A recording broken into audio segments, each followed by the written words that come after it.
कभी सोचा है कि क्या होता है जब हजारों साल पुरानी कहानियां सिर्फ कहानियां नहीं रह जातीं? जब वो पौराणिक कथाएं जिन्हें हम सुनते आए हैं समुद्र की गहराइयों में पड़े पत्थरों से मेल खाने लगें। चलिए आज चलते हैं एक ऐसे ही रहस्य के सफर पर, एक सुनहरे शहर की दास्तां जिसे समंदर ने खुद में समा लिया।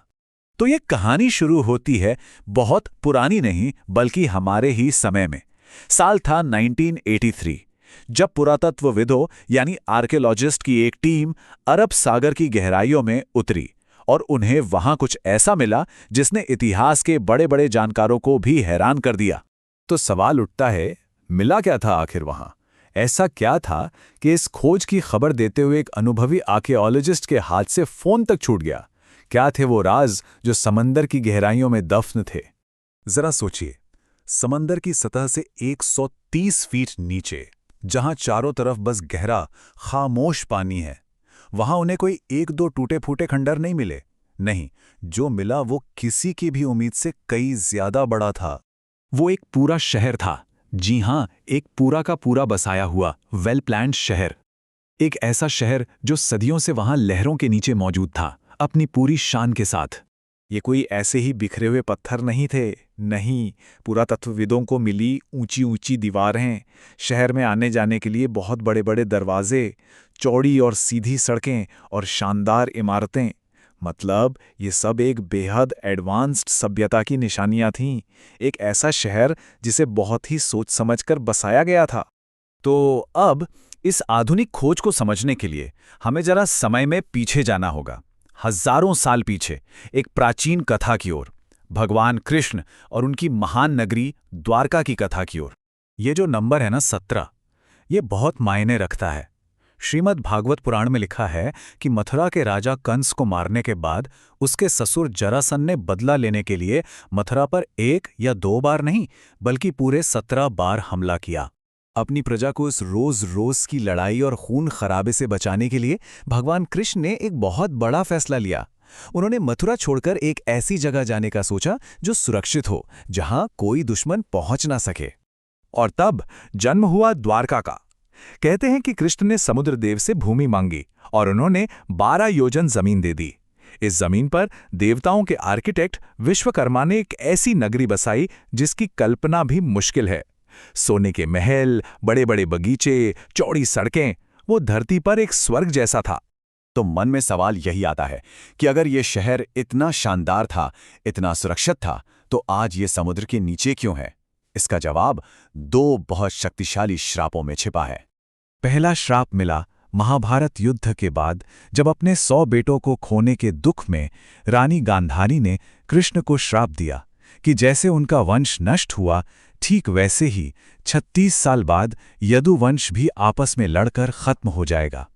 और दूसरा श्राप ऋषियों ने कृष्ण के बेटे सांब को दिया, जिसने उनका मजाक उड़ाया था कि वो एक ऐसे लोहे के मूसल को जन्म देगा जो यादवों के विनाश का कारण बनेगा। और देखिए ऋषियों का वो श्राप कैसे अजीबोगरीब तरीके से सच होने लगा। उस मूसल को पीसकर समुद्र में तो फेंक दिया गया, लेकिन उसका एक छोटा सा टुकड़ा एक मछली निगल गई। बाद में उस मछली को एक शिकारी ने पकड़ा, जिससे वो धातु का टुकड़ा मिला और उसने उससे एक जहरीला तीर बना लिया। और फिर ठीक 36 साल बाद गांधारी का श्राप भी सच हो गया। यदुवंश ने आपस में ही लड़कर खुद को खत्म कर लिया। इस सब से दुखी होकर कृष्ण जंगल में चले गए, जहां उसी शिकारी ने हिरण समझकर उन पर वही जहरीला तीर चला दिया। और जैसे ही कृष्ण ने देह त्यागी, उनकी बसाई हुई वो सोने की नगरी द्वारका समुद्र में विलीन हो गई। तो चलिए अब कहानी के इस सिरे को पकड़कर वापस आज के दौर में लौटते हैं और देखते हैं कि ये प्राचीन कथा और आज की साइंस की खोजें एक दूसरे से कैसे जुड़ती हैं। देखिए, ये खोज कोई एक दिन में नहीं हुई। इसकी जड़ें कई दशक पुरानी हैं। 1930 और 60 के दशक में बेट द्वारका द्वीप पर कुछ पुराने अवशेष मिले, लेकिन असली कामयाबी 1980 के दशक में मिली, जब डॉक्टर SR राव की टीम ने समुद्र के नीचे एक बहुत बड़ा खोज अभियान शुरू किया। अब ये तारीख बहुत जरूरी है, 3102 ईसा पूर्व।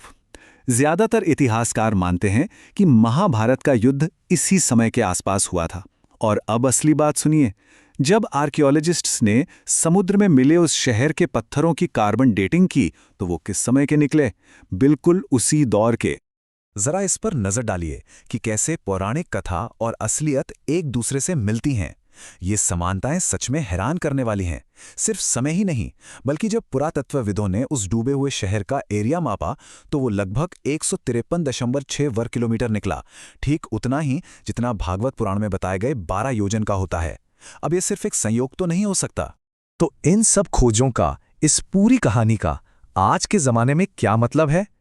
ये कहानी सिर्फ इतिहास या माइथोलॉजी का एक चैप्टर नहीं है, ये एक जीती जागती विरासत है। आज द्वारका भारत के सबसे पावन तीर्थ स्थलों में से एक है। मुख्य भूमि पर द्वारका शहर और पास में बेट्स द्वारका का द्वीप, जिसे कृष्ण का निजी निवास भी माना जाता है, दोनों ही आस्था के बहुत बड़े केंद्र हैं। और समुद्र के नीचे की खोज वो आज भी जारी है। द्वारका की ये कहानी हमें एक बात तो सिखाती है कि हमारी ये दुनिया कितने ही रहस्यों से भरी हुई है। कथा और इतिहास की न जाने कितनी ही कड़ियां इन गहराइयों में दफन हैं, जो बस अपने खोजे जाने का इंतजार कर रही हैं। सवाल बस यही है कि ये समुद्र अपनी लहरों के नीचे और क्या-क्या छुपाए बैठा है।